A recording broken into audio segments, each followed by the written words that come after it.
There's this large group of people. You have three sides. Two to begin with. Two sides that are fighting. One group decides that they don't like the fighting. They want to split off. So they go away. They try to run away and leave all of the violence behind. They want to go their own way into something better, somewhere away from all of this fighting.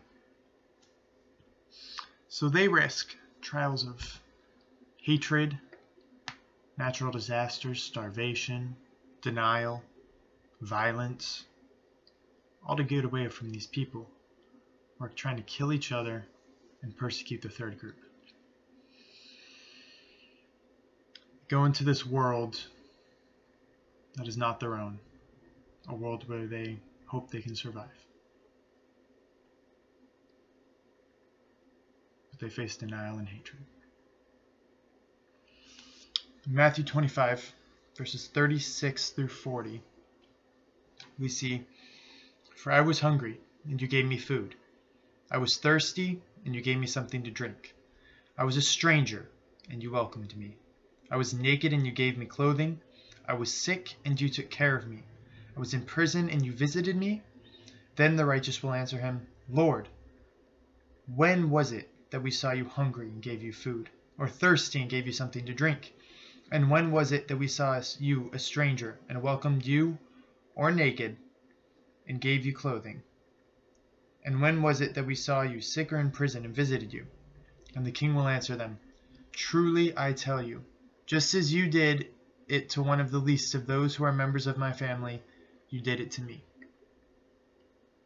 So who are these people? These people who are facing persecution, who run away from the violence only to find more violence, hatred, denial, risk everything in their life with no possessions on their back. Syrian refugees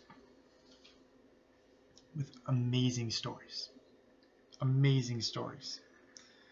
Yet they suffer at the hands of fearful Christians.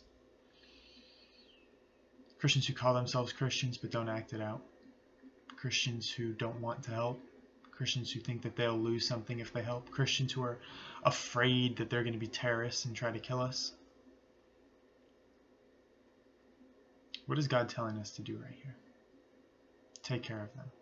Take care of the disenfranchised. Because God's not calling us to fear. God's not calling us to discomfort, to anger.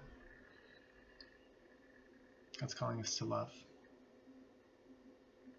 And that's what we find in this passage. To help those with amazing stories that even though they're not our own stories, they are stories of the people of God. People who God created and people who God loves. And it is our job to help them. Thank you.